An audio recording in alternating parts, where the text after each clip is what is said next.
and welcome to the Darling YouTube channel. On this channel, we discuss everything related to religion, mysticism, magic, the occult, and everything on the fringe of esoterica. And in this video, I will be continuing my Planetary Magick series.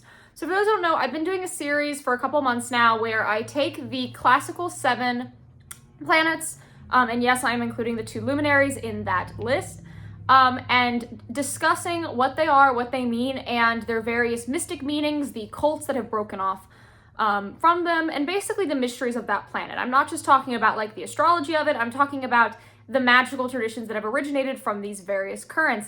And in this video, I will be continuing that series with Mars. So Mars is, of course, that fiery red planet in the sky, and it is considered the lesser malefic. Malefic, our brains are going to register as meaning bad, and they certainly have meant that, but I like to frame the malefics as forces of destruction rather than forces of creation, forces of severity rather than mercy.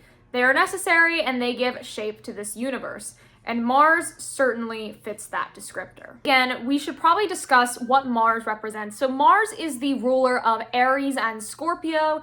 In modern astrology, some do not ascribe Scorpio to Mars, but I do, so sucks to suck.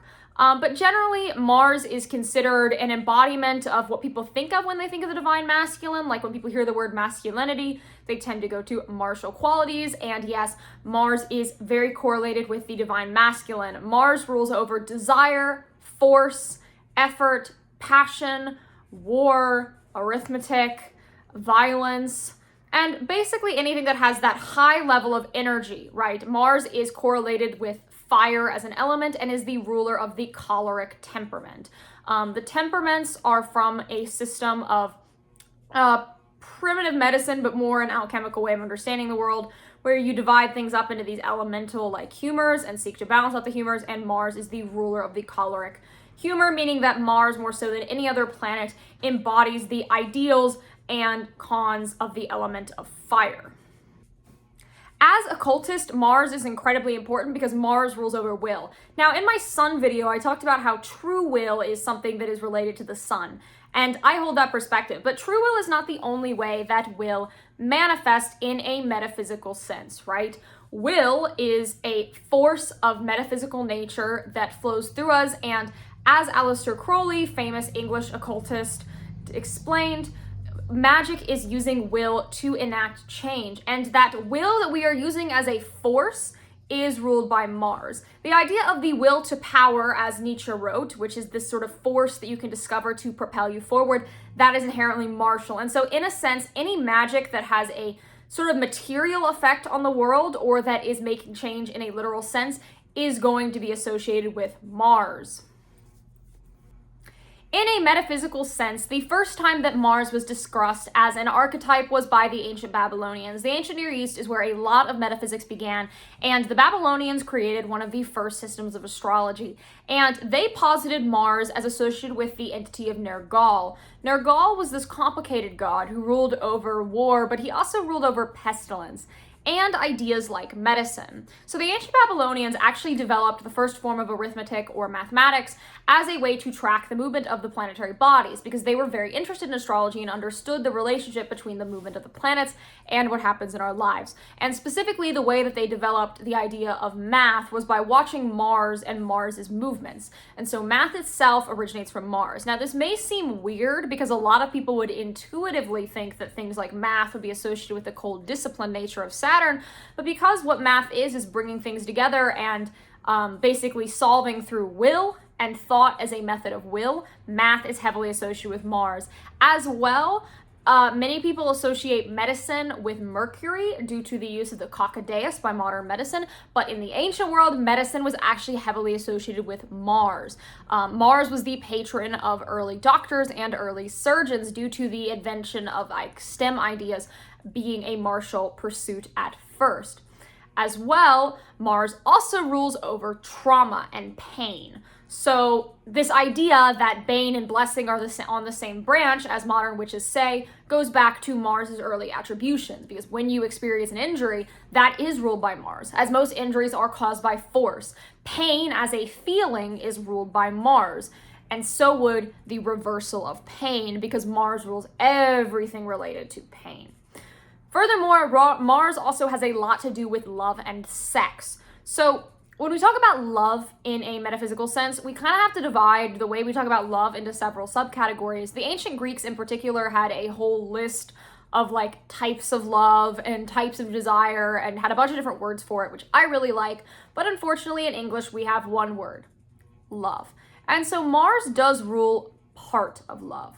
Now Venus, and arguably the moon, rule the other parts of love. So the common way that it is divided is that Venus rules over romance and Mars rules over sex. But that interplay is actually a lot more complicated because Mars rules over passion and desire. And so things like yearning and pursuing and chasing and that spirit of the hunt in a romantic sense are all martial things. Some people also say the masculine aspects of love are martial and the feminine aspects of love are Venusian.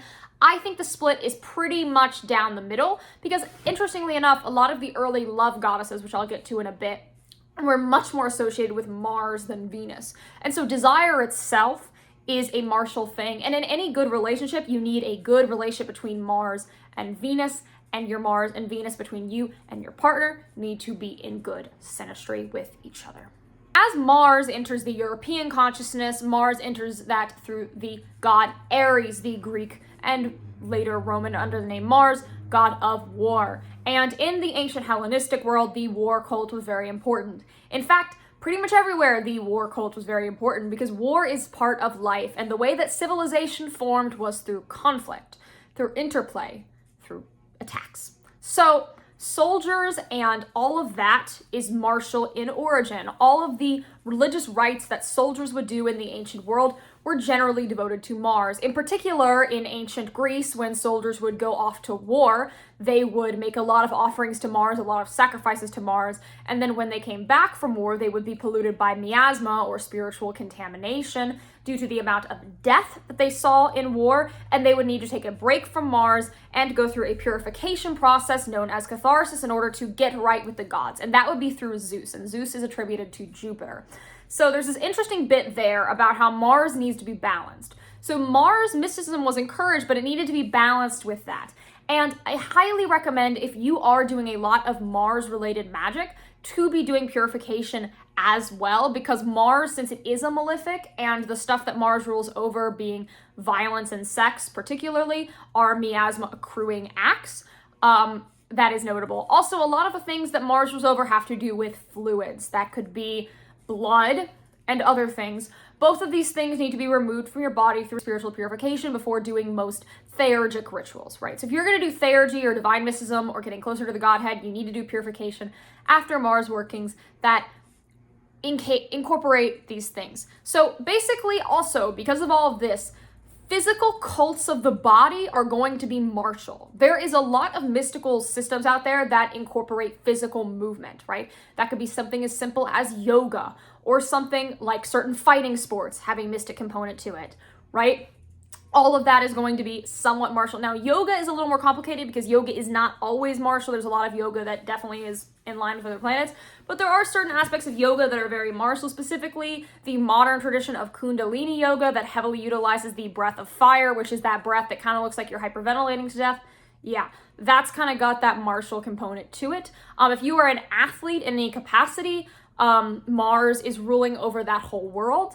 I find people who are very athletic or kind of like gym bros who are into the occult tend to develop a rich devotion to Mars because Mars is about the quality of the physical body. And so once again, we see a Venus-Mars interplay where beauty in the sense of having a beautiful face and being very aesthetic and well-dressed is Venusian, but having a powerful body or a physically attractive body is ruled by Mars. Now, I would like to talk about Mars as a destructive force in our lives. So I've talked a lot about war and sex because those are the two main attributions to Mars, but Mars does affect us in many other ways, and we see Mars play out in our lives all the time.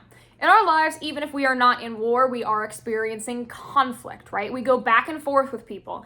And looking at your natal Mars and seeing how that is placed is going to tell you about your preferred mode of conflict and how you can do best in conflict-based situations. And so understanding your Mars is very, very valuable. And for people who are non-confrontational, I really advise working with Mars. Now, if you are really, really turbo confrontational, pull off the gas pedal a little bit and work with the moon, right? Work with something softening.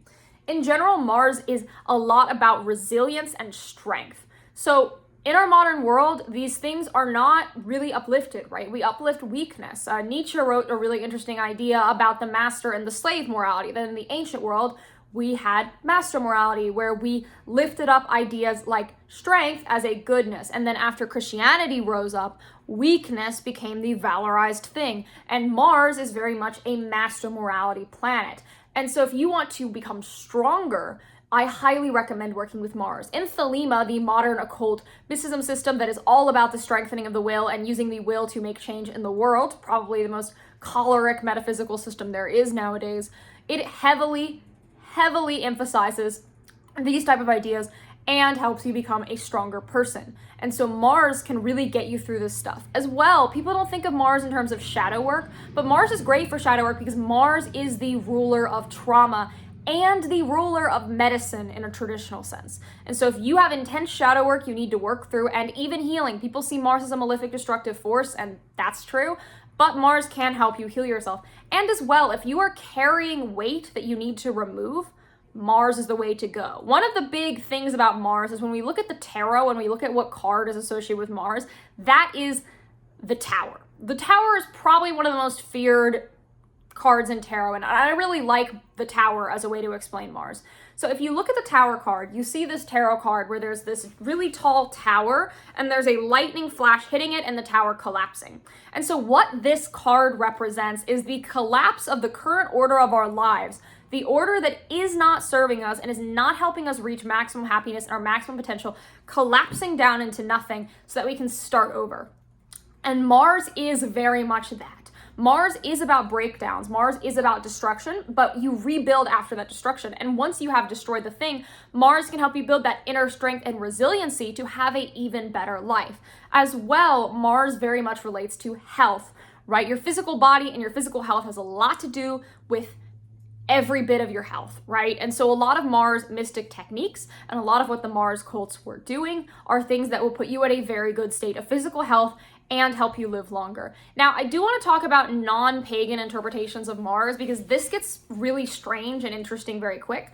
Before I get into that, I do need to detach the idea that Mars is always the divine masculine. Okay, so in this video, I've talked about Mars as a divine masculine thing, and Mars mostly is divine masculine. The femininities that utilize Mars are sort of muscular femininity, as I would like to call them, but there are a lot of goddesses that have martial associations, going back to some of the earliest goddesses. So in ancient Mesopotamia, you will notice Inanna Ishtar is brought up a lot, and Inanna Ishtar rules love in a Venusian sense and war in a martial sense. So you see this bridging, right? Mars and Venus are heavily connected to each other, and where the line of one begins and one ends is very blurry, and this is very well depicted in martial femininity, right? As well, the idea of the female rage is a martial quality. The idea of the mama bear who's been poked too much, who sees her cubs in danger and then starts ferally attacking you, is a martial femininity. And so martial femininities very much exist. You also have deities like Astarte, a lot. Venus, even in the Greco-Roman sense, has some more attributions. And of course, if you look further to the east, you will see spirits like Kali very much being a martial femininity. A martial femininity is a destructive force. And the reason why you see this association is because when you look at divine masculine and divine masculine is often seen as the creative force and divine feminine as the one who gives it form. If you look at the procreative act between humans, you see the man as the one that generates and the female as the one who forms. So when we're talking about Mars as a destructive force that forms, right, that breaks down old systems to build something new, that is on a very metaphysical level, a feminine action. And so you get these martial femininities popping up. But I do want to stress martial femininity and martial masculinity do display differently and are typically venerated in very different ways. So now let's get into post-Abrahamic interpretations of Mars, because this really does associate Mars with the feminine, like really hard feminine association. So when you look at Jewish mysticism, we will see that Mars comes up in relation to the tree of life. So in Jewish mysticism, there's this idea called the tree of life. It's this diagram that basically explains the way that God enters into the world and diffuses into our reality. And on the tree of life, there is the spear of Gevurah, which is the spear of Mars. Sometimes it is written as Din, but you're almost always going to see it written as Gevurah. And Gevurah is the spear of Mars. Now, Gevurah is positioned, so basically the tree of life has 3 columns: a pillar of mercy, which is the masculine pillar, the pillar of equilibrium, which is the masculine and the feminine coming together to create the magical child. So it's like the child pillar. It is not androgyny. That is not what that means. That's not, no. It's when the masculine and the feminine come together to create a perfected form. That is not androgyny or like some weird modern, postmodern concept of like, no, please do not do it that way. That is like super revisionism, like turbo revisionism. We're talking about the magical child as the middle pillar, as the perfected pillar. Now, on the left-hand side, you will see the pillar of severity, which is the feminine pillar, right?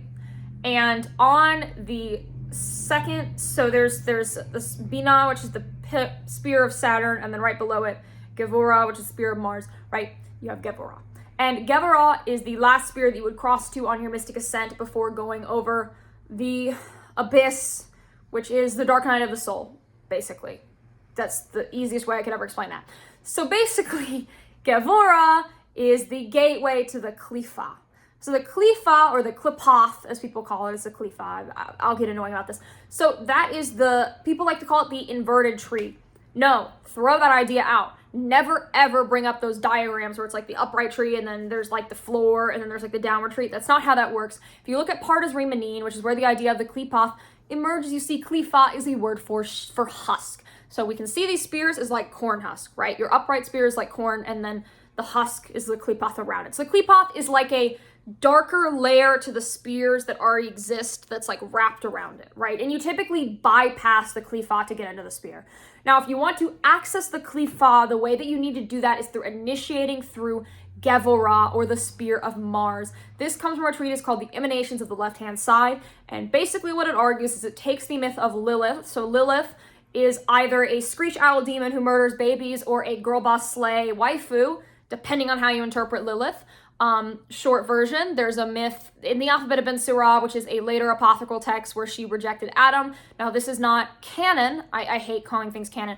The canon is that she is a screech owl demon who steals babies and represents this like dark divine feminine thing. I'm gonna make a Patreon video explaining Lilith because there's a lot of discourse, but however you see Lilith, whether you think she's girl boss slay or an evil demon who kills babies, right? She is of the Klifa. And the way that you access the Klifa is through Samael. So there is a specific apocryphal text where Samael, or the left hand of God, as he is called, a specific archangel, he, instead of like falling, right, from God, he agrees to be basically like God's dirty man. So he is an archangel, an upright archangel who is close with God, besties with God, but he audits people for their sins. He deals with death. He deals with like the demons or whatever. And in specific Jewish writings, he is married to Lilith because God forces him to marry Lilith in order for God to have some level of control over Lilith, because Lilith is a force of extreme destruction. And so Samael, who is the archangel of Mars, and thus Gevurah, by accessing Samael, since Samael is connected through Lilith, you could access Lilith and then go into the Klifa. Now, why on earth you would want to work with the Klifa when they are just the trash can of humanity? I don't know. But you could that way. Now, in Christianity, Mars is once again associated with Samael. Samael in Christianity does not have all this weird Lilith lore. Samael in Christianity is instead like a harsh, kind of aggressive archangel who puts out law in the world. Now, there are some Christians who associate Archangel Michael, who is the guy who fights the devils, and there's that very famous prayer, Archangel Michael, in this day, defend us from battle. Yeah, that angel, the big, like, defender of God, and the ruler of the church militant in Catholicism, right? He is sometimes associated with Mars, and so a more martial form of Christianity in the times that that has existed. Now, you can debate if that can exist based on Christian theology. Argue that in the comments. I'm not getting into it today. That's too much topic, and I don't have that much time left. But Archangel Michael is often associated with a martial context in a Christian interpretation of Mars. So now I want to talk about anger, because anger is the emotion most associated with Mars. Same with passion, intensity. They say love and hate are connected. That's Mars. So is anger always bad? And what does anger stay for our metaphysical state? So we understand as occultists that we have a body of light, or an energetic body, or an etheric double, however you want to put it. There's a spiritual body as well as a physical body. And the emotions that we feel affect our spiritual body because our heart center, is an important part of our spiritual body. And when we experience certain emotions, specifically ones like despair or resentment, that pollute our metaphysical heart, it causes diseases for our spiritual body. There's an Islamic Sufi text called The Purification of the Heart that, even though I am not Muslim, I really do like, and it's a really beautiful text on this subject and how by getting close to good things and virtue, you will be cured of your spiritual diseases. Now, a lot of people assume emotions related to anger are always spiritual diseases, and they can be. That I would like to call wrath. Right? Wrath is a very negative thing. Wrath is considered bad in pretty much every religion, right? It's that blind, like, sadistic rage that causes people to hurt others for no reason. But anger is not always bad. In fact, righteous anger is written into some of the most holy characters and figures in mythology and religion.